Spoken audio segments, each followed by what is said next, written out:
Okay, excellent. Well, welcome. My name is Casey Lett. I'm the Senior Vice President of Strategy at 352, and I have a very special guest with me here today. I have Soon Mee Kim. She is the EVP of Global Diversity, Equity, and Inclusion at Porter Novelli. Soon Mee, I want to hear from you and allow yourself the chance to introduce. I always find that it's awkward when I talk on your behalf, but I would love to give the group just a quick update of who we are, what we do, and what Off the Record is, because we might have some new folks joining. So for those of you who may be new, I will give some context into who 352 is and also what is Off the Record. So 352, we're an innovation and growth firm. And what does that mean? Because those are two very big and nebulous words, is that we help organizations find, build, and grow what's next. And we do that through a handful of things. We do that through research and strategy. We do that through digital development and technology, actually building things. And what it comes down to is we are helping find and engage new audiences. We're helping pioneer new ventures and build new businesses, products, service models for both the enterprise and the mid-market. We started Off the Record about 4 years ago, because I don't know if any of you have built anything new, but it's not really easy. And so what we realized is that being a change maker, an innovator, a builder inside of any company requires what we call collaboration, communication, and commiseration. And that is what this community is here for. We try to talk about real topics that are affecting the business leaders and the business community. We try to give tangible insights and how-tos, and we try to tell stories of our peers. And so today I am very excited to have you, Soon Mee. I joke that diversity and innovation are two of the most bastardized words in business, and they both have good intents, but very little follow through or understanding of what are all the pieces that actually drive that change. So with that, we will be talking to you today about what does your world look like? How are you defining diversity, equity, and inclusion? How do you help your customers? And for our business community here on the line, how they might have some tangible how-tos. So with that, tell me a little bit about yourself. Introduce yourself, introduce your company, and we'll get going. Thank you, Casey. It is so great to be with you and be a part of Off the Record. I have a good friend and neighbor who was like, "Oh, I heard you're going to be on Off the Record. They're amazing." And even this morning, she was not able to join now. She's like, "I'm going to watch the recording afterwards, but good luck." And so it was very exciting to hear that. So in terms of my role, this is actually my last day at Porter Novelli. Well, it's all here, guys. I'm staying in the family, but at Porter Novelli, I serve as Executive Vice President and Global Diversity, Equity, and Inclusion Leader. And what Porter Novelli is a purpose communications consultancy. What we do is we help organizations find, live, and tell their authentic purpose. But starting tomorrow, I'm moving to the parent company. So within that, there is a group called the Omnicom Public Relations Group, and Porter Novelli is one of the 20 agencies that sit within that. And I will be serving in a Chief Diversity, Equity, and Inclusion Officer role. So I'm really excited for that. But yeah, today is kind of that, I guess, demarcation that's coming up before I start the new role. But it's all connected, all part of the same family. Well, congratulations to you. That's amazing that not only the role you have today, but that an organization like Omnicom is placing a leader at that level and driving that change across all of their companies. That's a huge win for the work that you do. So congratulations. Thank you, Casey. Appreciate that. All right. So let's peel back the onion. What does being a diversity, equity, and inclusion leader mean? What is your day? What is the work you're doing? Oh my gosh, it's a lot. And also part of my kind of philosophy on the area of diversity is that it should be embedded in everything. It should be integrated into everything that we do. So it doesn't sit as a talent specific role, for example, within HR, which would be big enough as it is, but really it should be a part of your innovation strategy, how you go to market in terms of your account teams and how that is made up. But also because I'm a practitioner as well, so I love working with my clients and supporting their needs as well. So it really is integrated into all. And so what that means is that I'm really busy. So yeah, so gosh, my role on a typical day, it could be a crisis that comes up. There's actually quite a lot of that, as you may have heard. There's this movement that is going on, which is actually very important for our society, that we're addressing that. And business is taking a really big position in helping support and as needed, lead efforts within that context. So there's a bit of that. There's a lot of working within our talent team to think about our people and recruiting. It's really kind of runs the gamut. Yeah. So if I had to play it back, and this is what you'll hear me do a lot, I'll play it back and then we'll use that as the tee up for the next conversation. So you're internal facing as well as client facing. So That's you right. are driving the initiatives that are under your role in your own operations. How are we thinking about it from a talent recruitment? How are we thinking about it from industry knowledge that we're bringing to our clients, like upskilling in that area, making sure our teams are informed and understand all of the complexity and what's happening in current events, and then being able to work with your clients, those that are facing this on a day-to-day. And so I'm curious, for you, do you see that your clients come to you saying, hey guys, we need help in this area? Or are you serving this to them to say, hey guys, you need to pay attention to this? And I'm sure it's not a clear-cut answer, but I'm curious of that push and pull from a professional services world. Yeah, actually, it's more, I guess, pull, if you will. I think particularly at this moment of time, I don't believe that there are many organizations that feel like they can just, sit this out. So they're realizing that they need help, and that's a pretty common, I guess, way folks say things, which is like, we need help. We don't know what to do. We don't know what to say. We're afraid of saying the wrong thing. Or we have been called out, as you should be, on social for any host of reasons, for being silent, for saying the wrong thing, for doing, really running the gamut. So yeah, there's a lot of tension that exists within, organizations from nonprofit to for-profit, you name it. Yeah, I think that tension is so interesting. I mean, this exists anytime an organization, I think, is tackling something new, but certainly when you're talking about people, you're talking about real life, challenges and movements that are happening. It's only amplified of, I want to do what's right, but I also have my current operations that I have to maintain, and I have to shepherd them through it. I have to take the time to learn, and I have to take the time to implement. And I think that I'm curious, how do you begin to quantify the business impact of addressing diversity, equity, and inclusion? How do you, because I think this is a thing that if you ask anyone on face value, any business leader, any organization, do they want to do it? Of course, right? Like nobody's going to say I don't, but when you actually come and put it in the spreadsheet or implement it or have to report out the value of it, how do you look at that, and how is your organization helping companies address it? Yeah, so Casey, I think that's a really, interesting way of kind of thinking about things. So number one, I think we have to look at this issue of exclusion, right? And in this particular moment of like, how's that exclusion working for you? How's that sameness working for you? Is that, no one's asking you to quantify that, right? So I think sometimes like we think about the problem in maybe a wrong way.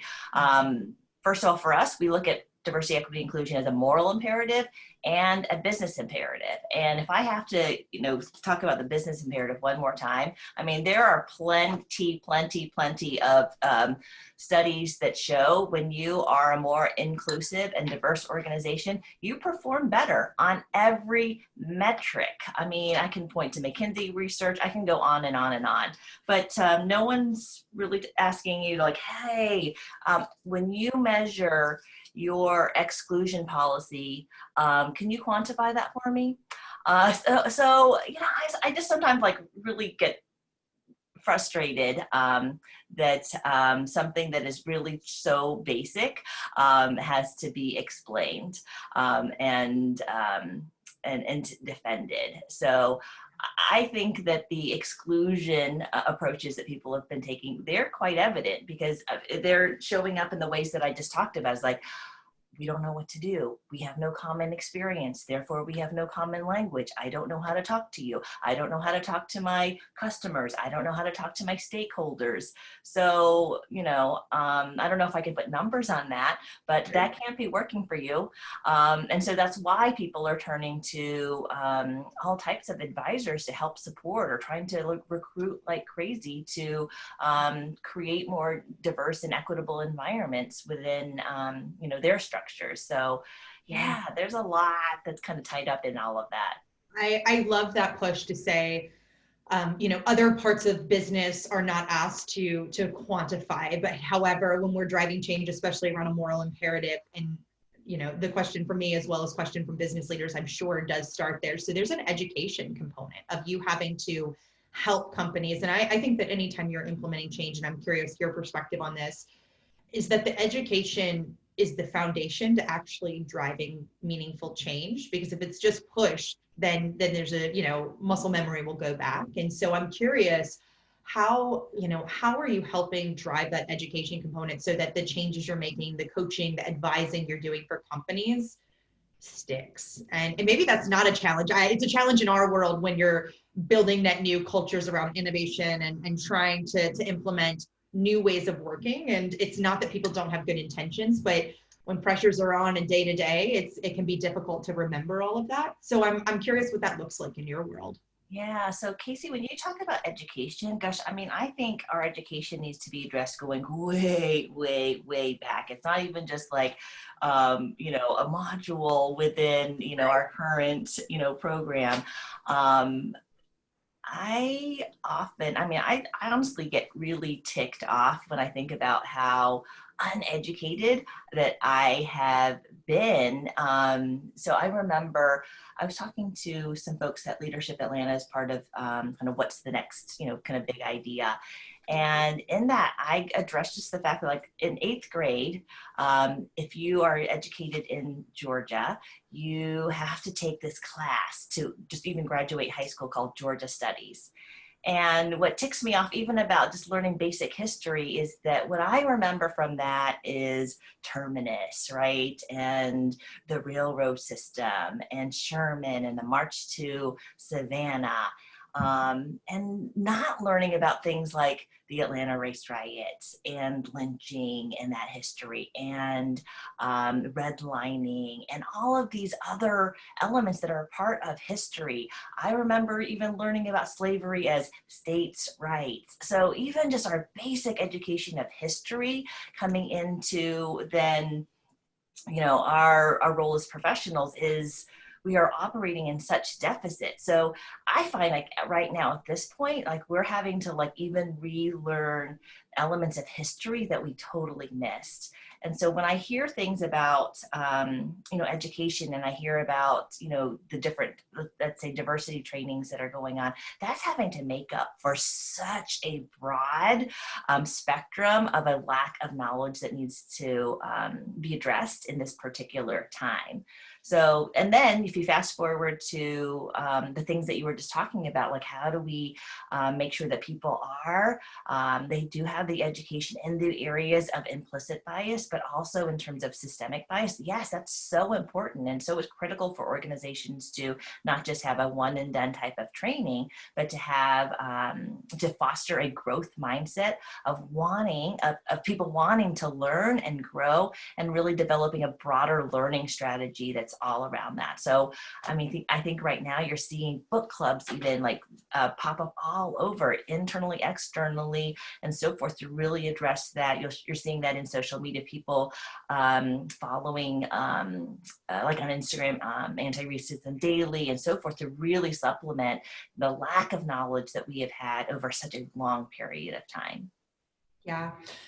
couple of things that I'm thinking about, and going back to you know, when I was talking about off the record, the tangible pieces. And so say you are a manager of people. I'm not talking about at the top where you're saying we have to revise our entire corporate strategy, and that's a, you know, a big corporate decision. I'm talking about you're managing people or want to manage people who are different than you. You're trying to create an inclusive environment. That's a big piece around this that I've been learning about around diversity, equity, and inclusion. It's the equity and inclusion part. Diversity we've been talking about, right? Making sure there's gender diversity, race diversity, age diversity, but creating systems that actually include. And so I'm curious from your perspective, whether it's resources, whether it's, you know, tangible pieces of how does someone begin to self-educate, and how does someone begin to self-select into ways to implement this. And I'll give a build on that, and I'd love your comment. In a world that the best practice is changing very quickly, right? Like one tweet out can change an entire meaning of something, and the world is happening so fast. So where are you seeing the best places to learn this information, to implement this information, support groups? I'm just curious of your thoughts there. Gosh, yeah, it's a big question, Casey, because I think, well, first of all, I think it starts really, even though we're talking about systemic change, I really do think it starts with the individual, right?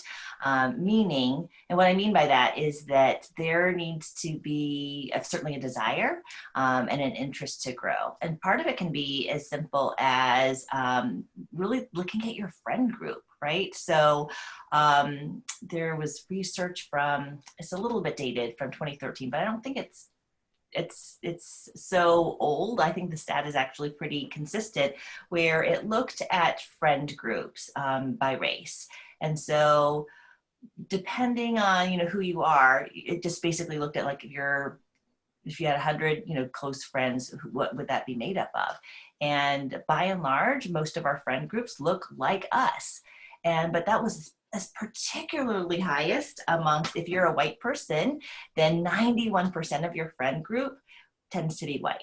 And so if that's the case, I'm like, whoa, I might be your only Asian friend, and you have one Black friend, you have one biracial friend, and fill up the rest of the, you know, 100.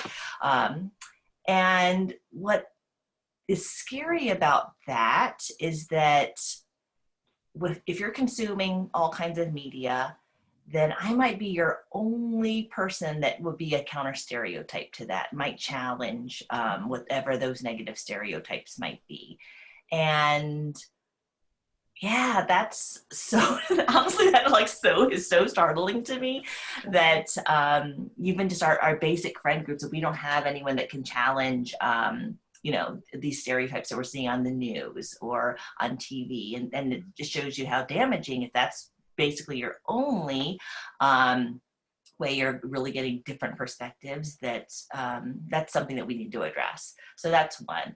I think another area is just in terms of I kind of related to that, is the media that we consume, right? And how are we getting access to different perspectives outside of the norm? And are we open to that? So I think that's another. And I think in terms of just basic inclusion, it kind of sounds a little bit cheesy, but inclusion starts with I, and just the basic exercise of giving people basic, you know, dignity and humanity. It seems like something that we should all do, but it doesn't really happen. I think it's so easy to overlook people. I know, for example, with your organization, lots of women, but in the case that let's say there were not many, we know from our research that in a meeting, for example, to call on, let's say if it's let's say male-dominated room, male-dominated organization, just the act of calling on, let's say, Casey, you're one of the few women in that room, calling on you first opens up the discussion all across the room. It changes the dynamic that says, like, you matter. What you think about is important, and it frees everybody else to contribute. Or if there's somebody that maybe is part of a culture that tends to like wanna, maybe not the first to speak, which is me. I like to really listen first, but that does not mean that I am being passive or timid. It just means that I'm actively listening. So just giving space for different styles to engage, I think is really, really important. So those are, I think, just a few little kind of basic things that we can all do to practice inclusion. This to me, I mean, everything you're saying, I'm thinking about my own experiences as we all do, but it comes down to leadership skills. It comes down to your people and interaction skills, the empathy, and recognizing that other people have this other experience, life, and how do you create an environment for them to bring their best version of themselves? Because that's, at the end of the day, their best version then drives the business results, so all the positivity. So I'm thinking at a very tangible level how organizations begin to drive incentive of a learning culture, or how to bring in people in the organization that have that same sense of values. And I assume that's so much of the work you all are doing as a purpose-driven communications firm, is how do we not just talk the talk, but actually walk the walk? And that you and I were talking in our pre-call in the say-do gap. And I'd love to explore that a little bit, because I think that the saying is so easy, right? Nobody's going to say that they don't value this, but the doing, it takes that extra muscle. So I'm just, maybe we can dig into that a little bit. Yeah, here's the thing about the say-do gap is that we don't even have to hold ourselves accountable. Guess what? Everybody else is. And particularly Gen Z. What we know from our Gen Z research is that they, more than any other, they're watching, or they're listening and watching for the things that we say. And if they're on video, they're looking at that as well. But they're the ones that are going to say, or in terms of the doing part, if they're going to look at what we say, and they're going to get online and like, oh, you value diversity? Here's a picture of your board. So tell me about that.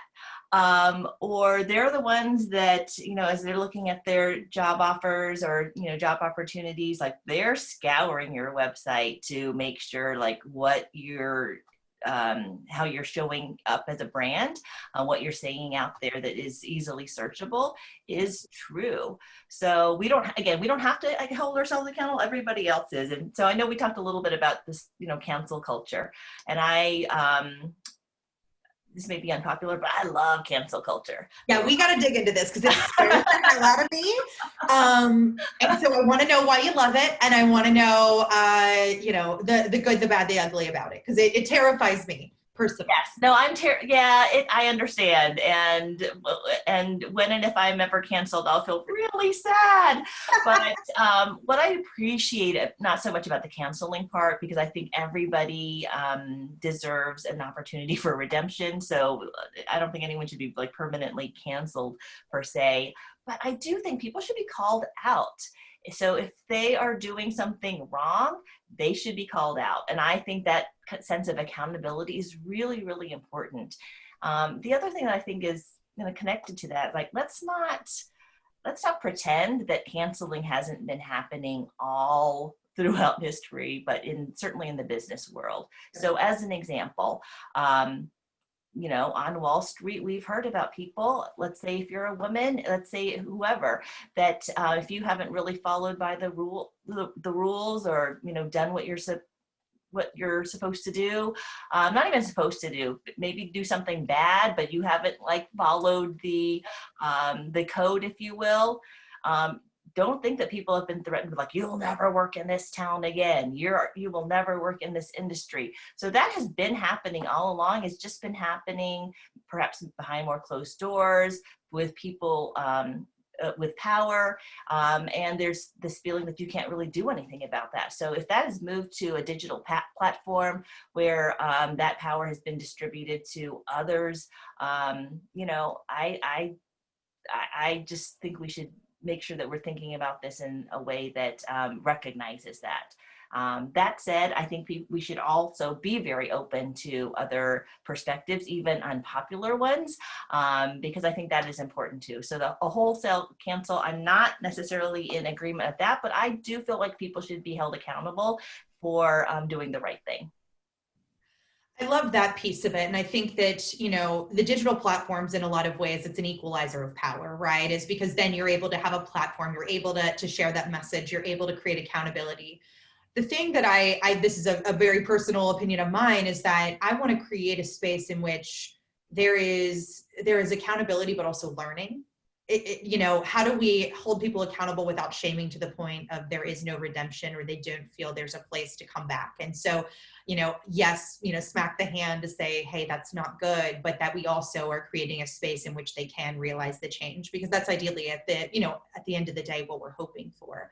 And that especially generationally, I don't know your opinions on that, but generationally, that could drive a lot of fear. And I wonder if business leaders almost don't engage for fear of saying the wrong thing versus engaging, maybe falling on their face a little bit, but ultimately making change. I don't know if you have any thoughts there. Yeah, I do. And I think you're right. There are so many organizations that are afraid to do anything because of fear. And, again, our research has shown that, those are, I think, calculated risks that organizations do need to take, because there's an expectation, particularly amongst, I'm not even going to say just within Gen Z, but I'm going to say amongst US consumers, Americans, that people expect organizations to take a stand on these issues of social justice. I think that number is very high. I would say somewhere around 71, 73%. So there's also that risk of not saying anything, which is, perhaps even more detrimental depending on, your stakeholders. But with all of that, I would say there's a posture that I think as an organization you have to take. I remember when I was first coming into my role within Porter Novelli, one of the first things that I did was I set up, what are our guiding principles? Because I knew within our organization, like any, we have a certain culture that can be helpful or hurtful for making progress. So, for example, we have something called Porter Novelli Nice. So that can be around, we have to have consensus. So consensus is slow, or if we have something around, so everybody has to agree. So one of the principles that I set up, we're not going to agree. We're not always going to agree. Or that one of our guiding principles is progress over perfection. So we're going to mess up and just expect it. And also another guiding principle for us is we're not going to be neutral on human rights. So, and I've had to pull up those guiding principles at times when there's been disagreement or tension, hey, remember guiding principle number 5? Remember when you said you would agree to this? And they're like, oh yeah. So, that kind of way of operating, I think, is really, really important to understand. And that's when our values, they're not just a plaque on the wall, that's when they become real, when we're living them. So I know there's a lot of different things that I said there, but I think we have to really remember, if we're trying to, at the end of the day, make progress, then we have to give up the perfection part. We have to give up the, some of the risks that are associated with that, and not feeling, let's say, comfortable. In order to drive towards our larger goal if we want to make progress. Yeah, I love that so much, of creating, so feedback in general can be painful, right? It can be painful to give, it can be painful to receive, but creating this foundation and this way in which we're going to work, whether it's values or a team charter or whatever the operating principles that we're all agreeing to. And we see this in our organization. We do it. We have an organizational one. We have team level ones. And then even with clients, we'll create, how are we going to engage? What are the things we're going to hold ourselves accountable to in this work? And at times, especially when you get some people that are more, we'll say business minded or wanting to get down to it, it can feel fluffy to them. But what we've seen is that when you go to those moments of, to your point, where the consensus is not happening, or there's moments of tension, being able to call on those as guiding principles removes the personal. It's not Casey versus Soon Mee. It's, hey, these are the things we said we were going to do and that we were going to live up to. Let's make sure we are. And so I find it it's a facilitative tool in many ways to help people get to change faster, or at least recognizing behavior. And so I love the idea of doing it. We do it from an operating standpoint, but I love doing it on these other things that are moral imperatives as well, and making sure you have those facilitative tools. And my thought on it is also gives power to those that may be in I don't know, subordinate positions, because now they have something to reference. They have something that's tangible that they can also bring to leadership and clients, et cetera.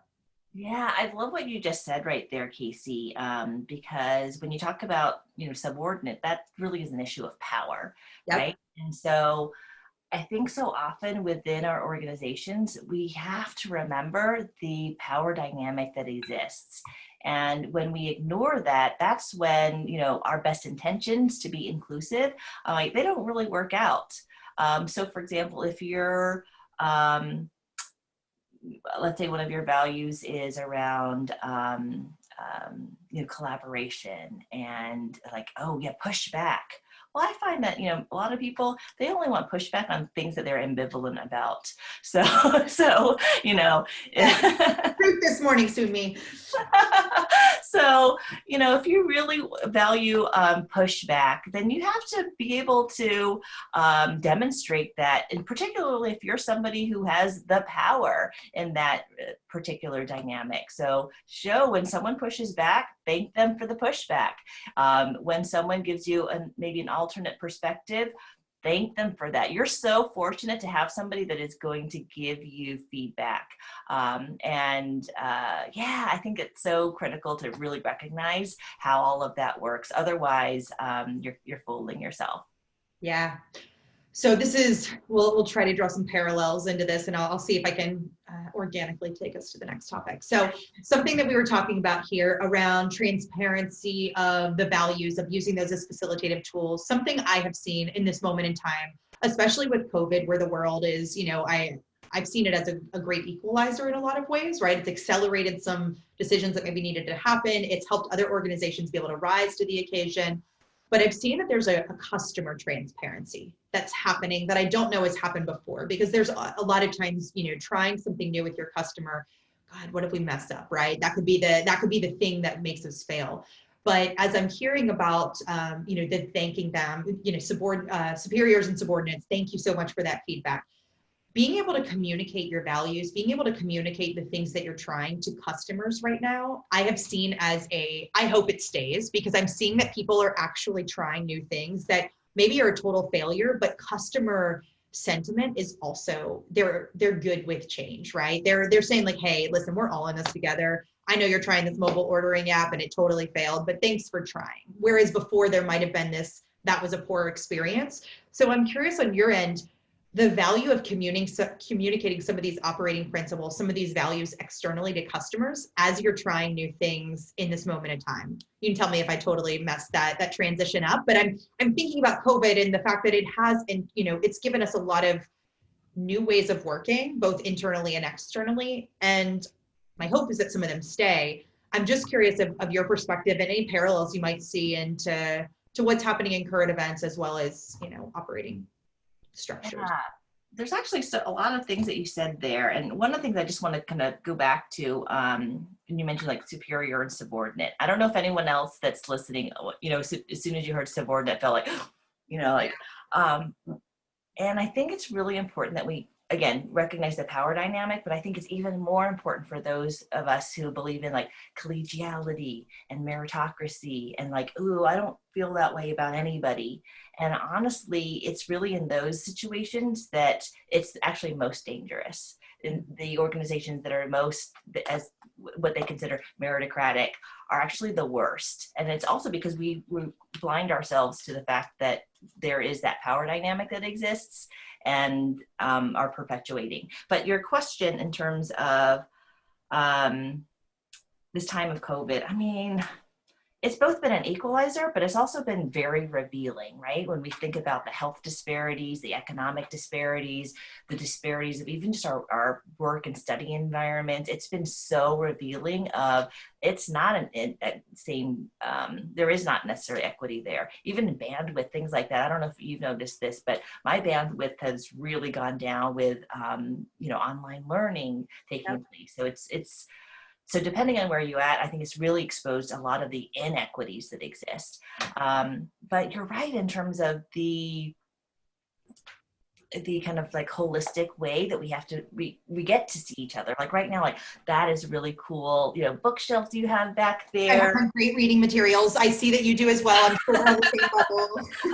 Right, so we get this kind of peek into each other's worlds that we have not before. We know our colleagues' pets, right? We get excited when they make an appearance on our screens. We gosh, no, even from like some of the listening sessions that we did with our parents and caregivers, like, oh, hurting. They're hurting and they're having to work all kinds of crazy hours to just piece together an 8-hour day. Or I found for me, I need to address this, but like so one of my kind of peak work hours, like 10 p.m. to 1 a.m. Like, and I used to be a little embarrassed about like, oh, sorry about this email I'm sending at 1:30. But I'm like, in COVID, I'm like, I'm just in all these meetings all during the day. This is the time that I have, and I have to maybe even just be like unapologetic about it, because at first I'm like, oh, I'm just gonna like change this so that you get it at 8 a.m. and you're not Right. gonna look at me like a crazy person. Yep. But then I see that like, oh, you got it at 8 a.m., but it's still time stamped for that crazy time that I was still up. So we're getting kind of all kind of peeks into people's sleep cycles and all that kind of good stuff.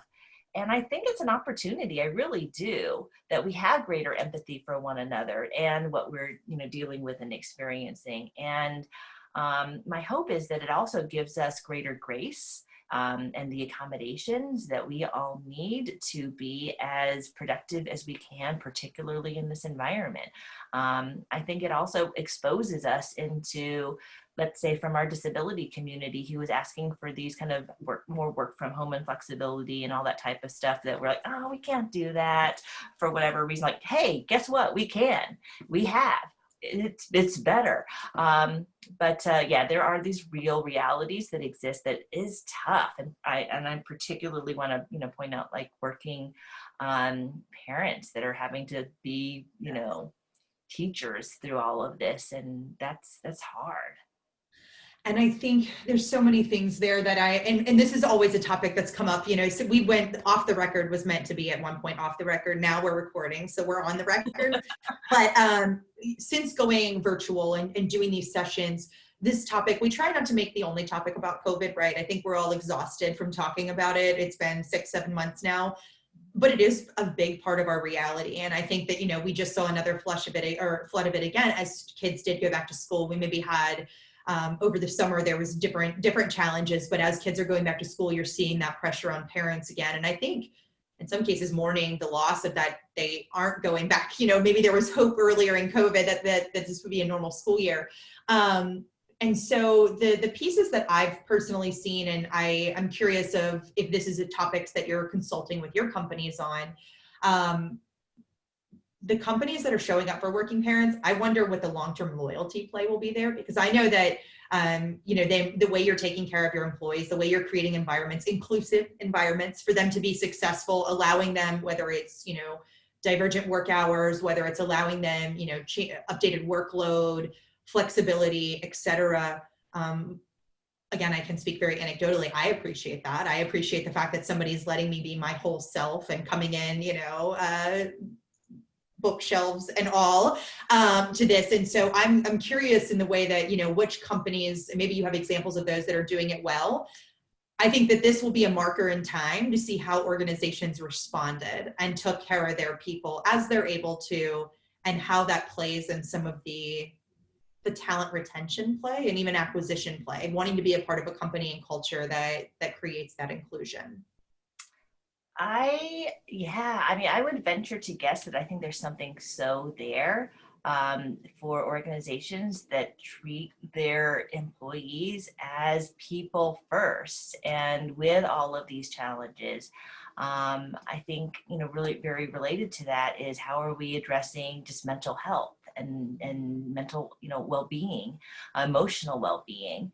And we have so many communities that are are really struggling, or we know from, research that we've seen amongst Black professionals that many are experiencing kind of low-grade depression with the trauma that is being experienced and relived. And so, I think there is so much to say for organizations that provide a great deal of flexibility, but also just space to and resources to support where they're at. So yeah, I think you're right. I think for organizations that do that, that help people in these very, very difficult times, I think is so important versus just as a stat, right? Yeah.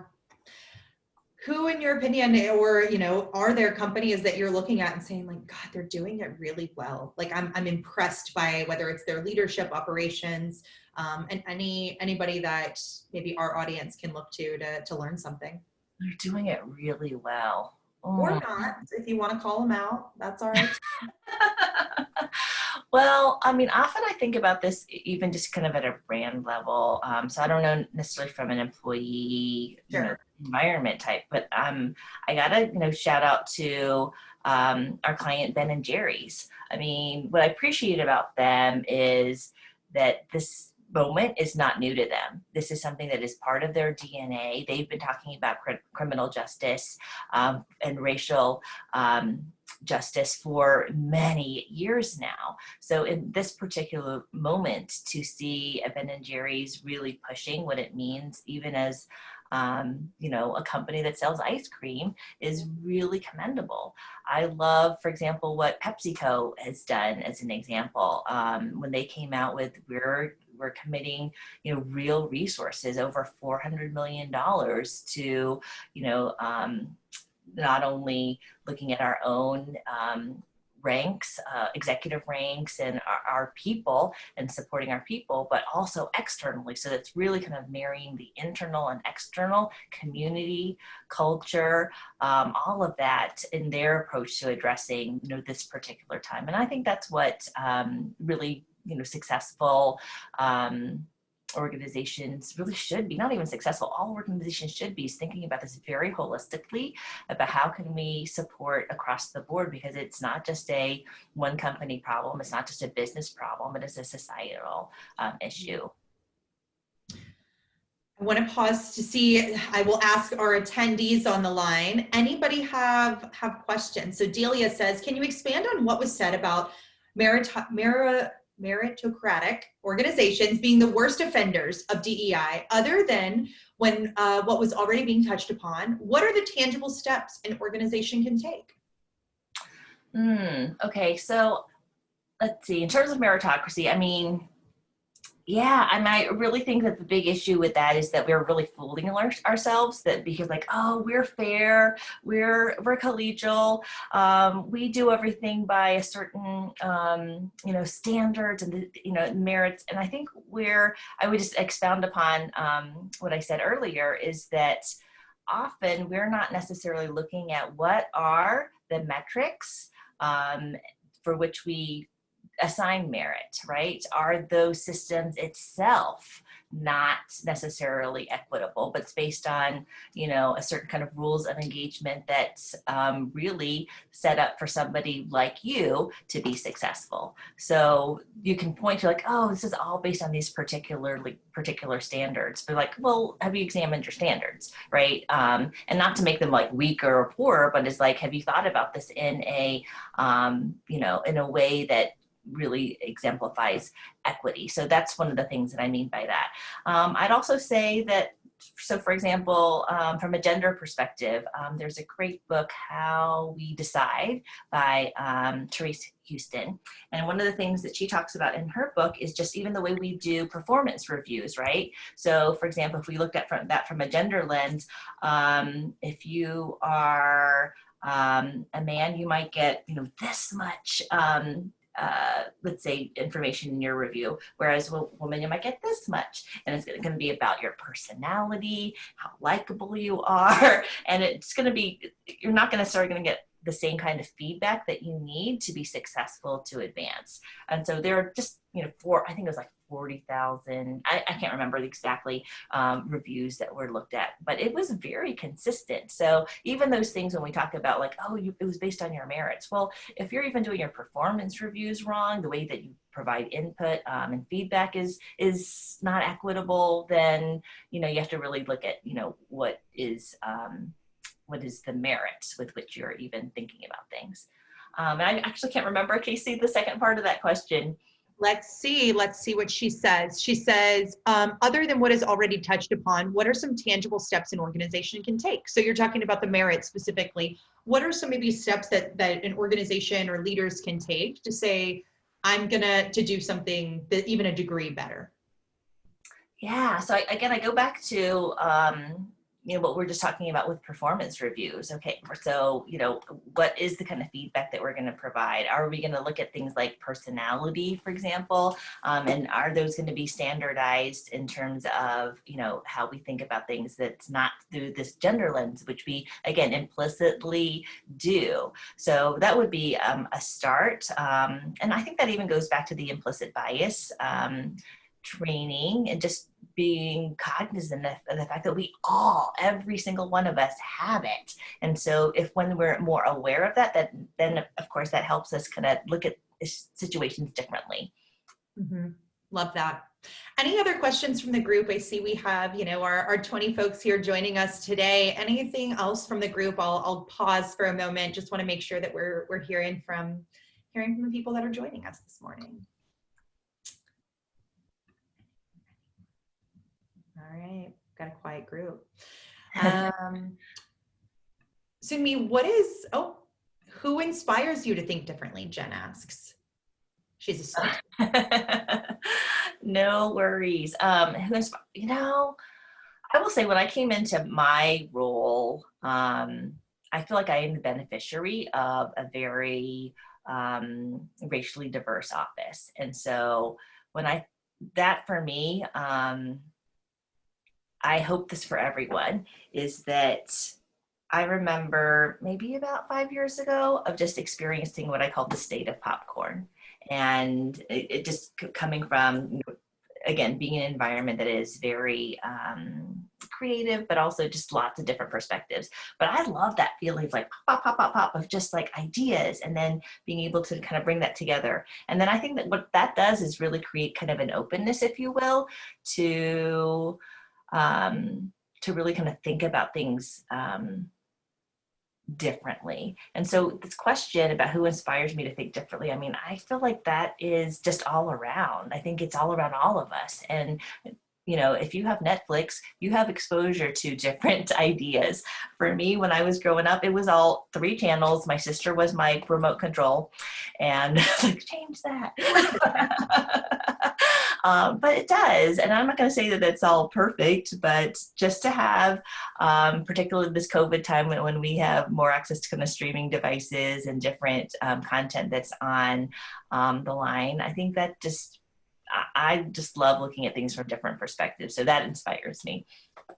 I love that.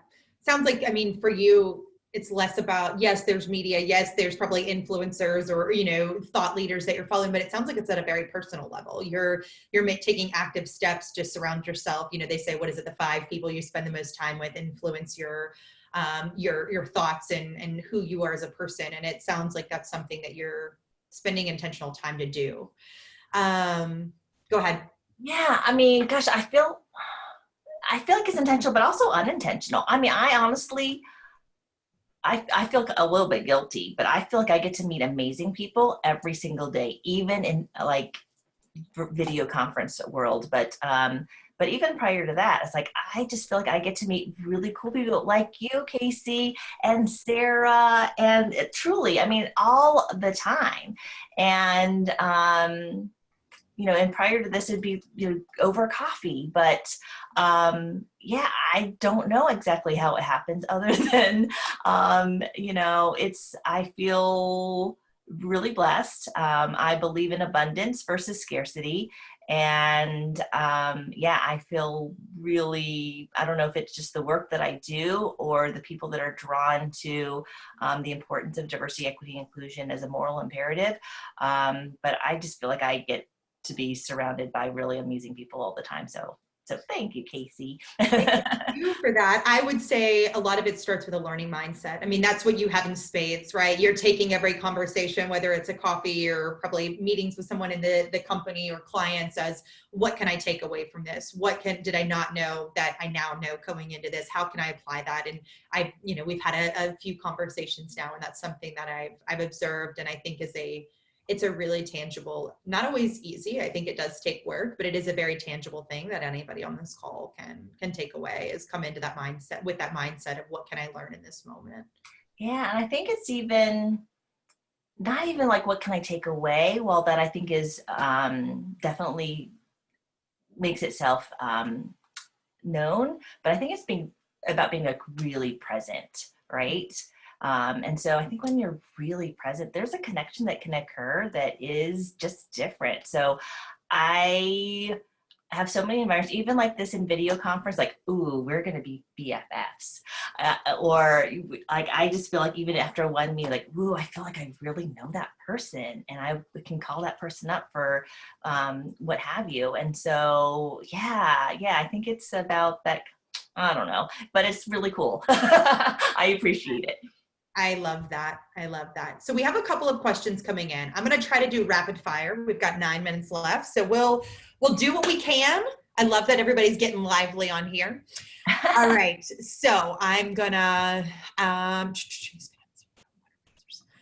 so there's questions around resources here. There was someone that asked, what are resources that, or tools that we can lean into? And then Caitlin even asked around, listen, like holidays are coming up. We got a lot of family time.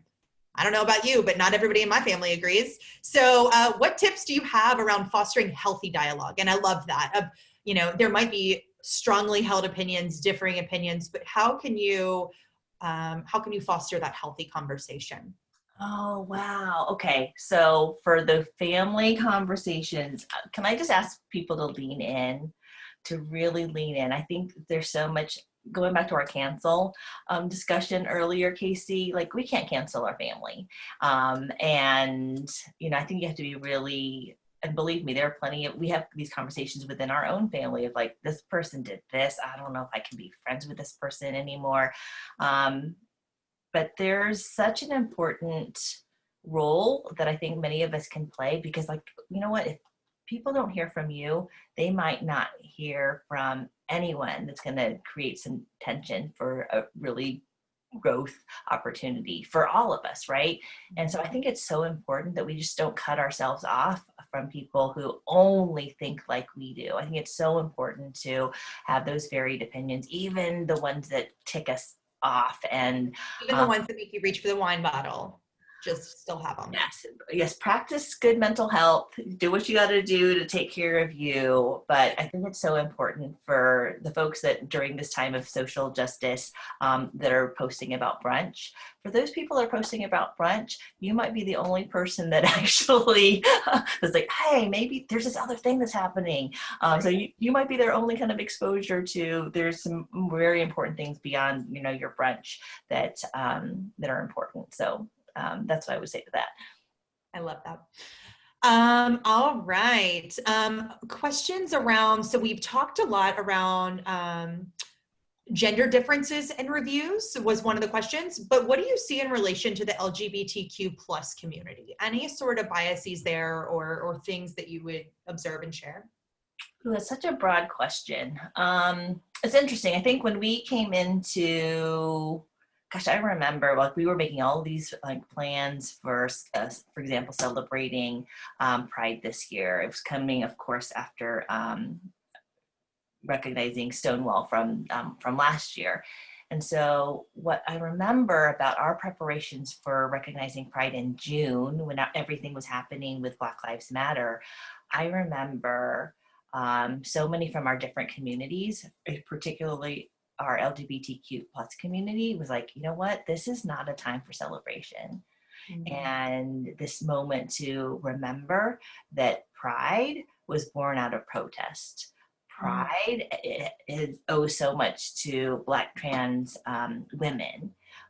who have been persecuted. So looking at those places of intersection and really recognizing pride from that opportunity as an ally, but also an intersectional perspective was really critical. And it was our different communities that were like the first to really say like, no, we get it. We want to cede our time to make sure that we are putting the emphasis on this particular social justice movement that we fully support, that we're connected to. And so I really loved how all of our different communities have done exactly that. So as we were celebrating the 30th anniversary of the ADA, similarly, our disability community, same thing. Like we want to talk about how we have been, continue to be supported, and again, from an intersectional perspective. Right. So I've seen that over and over again. What I just heard is that you didn't have that conversation on their behalf. You went to them and asked the question, and you had a dialogue around what their community had a perspective on, not you trying to tell them that on their behalf. And I think that that's so impactful. It's so important, Casey. And it feels obvious, but not everybody does it. You are so right, because I think there are a lot of people who, in the desire to be just efficient, like, oh, I know better, like I have an idea of what people want. Right. I mean, well, right? Right, but there's this tendency to want to really kind of all lives matter, things, if you will, and I think that the gold standard that we have to look at with everything is that we have to include the communities that we are trying to serve and provide the equity, provide the platform, provide that seat at the table. I think I see that over and over again, is that people at the table are not creating space for others at the table. And that really needs to be an important element. All right, well, this is the perfect question to end on. Charlie P., I love this question. He says, how does one approach a group that they are not a part of to be an ally without threatening the group's ability to have real, raw, personal, and intimate conversations? How do I not water down the refuge they have in being able to have a representative group? Ooh. So one thing I think is really important is that as much as we want to put on the ally badge and be an ally, we're really only truly an ally when others recognize us as an ally. It's something that people, I think, bestow. It can't be self-identified. It has to be something that others realize in you. Yeah, because that's a big area of focus within our own organization, because we're focused so much on allyship. But yeah, we have to remember that. And I think we have to recognize how other people how do they want us to be allies? What does it, being an ally mean to them, right? So again, like you said before, like bringing other people into it. And I think it's a really good question, because I think there are times when we have to step aside despite our desire, like, what's going on? Can I be involved? I want to be supported. And I think that's all really great, but there are plenty of times that we have to like give space for folks to speak into their truth in a very safe environment with their peers. So, but in terms of how, I mean, I think first of all, just expressing your desire to be an ally, to be supportive. How can I help? I think a posture of humility in our support, I think, is really, really important. That is something I'm taking with me today, of what you just said, of asking others how they want you to show up, rather than being a mind reader and assuming they need you to show up, and the fact that you cannot self-identify as that is, I'm taking that on a personal level. I'm taking that at work. I'm taking that in a lot of areas of my life. Just that really hit home. So way to knock it out of the park with 1 minute left, Soon Mee. Closing thoughts. I'd love, anything you'd like to share, I don't know, things that we didn't cover, resources you might send the group to. Well, hey, I want to thank you and for creating the space along with your organization. There are just not enough conversations. I know there are a lot that are happening, but I think it's so important to have the conversation. So thank you for the invitation. Thank you for your very open spirit, which I think is an embodiment of your organization spirit. So thank you so much for that, and for just a very honest, authentic conversation. Appreciate you. Right back at you. This is one that, I'm excited by in so many levels, and I've been looking forward to, and I had good coffee, I had good conversation, I had good company, and I loved some of the participation we got from our attendees. I hope this is something that people take with them after our session today. I will close this out because I know everyone has packed calendars, especially in a Zoom crazy world. Our next off the record, so first of all, this one will be captured. It will be shared out on YouTube. We'll have a write-up, so feel free to share this. I mean, this conversation happened over this hour, but it can be a great catalyst for other conversations you're looking to have in your organization and your communities, so I invite the group to do that. The second is on September 29th, so later this month, we'll be joined by Melissa Proctor. Melissa Proctor is the Chief Marketing Officer of the Atlanta Hawks. And she actually just published her own book called From Ball Girl to CMO. And so we are going to be talking to her about what does a sports organization look like in the middle of a world in which live events aren't really happening in the same way. I know that State Farm Arena is doing a lot to be a pillar of the community, not just with the Hawks franchise, but of their physical space. I know that they're one of the voting stations here in Atlanta, and then also talking about Melissa's journey as the person responsible for the brand and growth of the Hawks and her own journey of writing a book. So I'm excited for that one and having more diverse perspectives join the conversation. So keep an eye out for that. And with that, I'm going to let everyone get back to their Tuesday. Soon Mee, thank you so much. Thank you. Take care. Bye, everyone.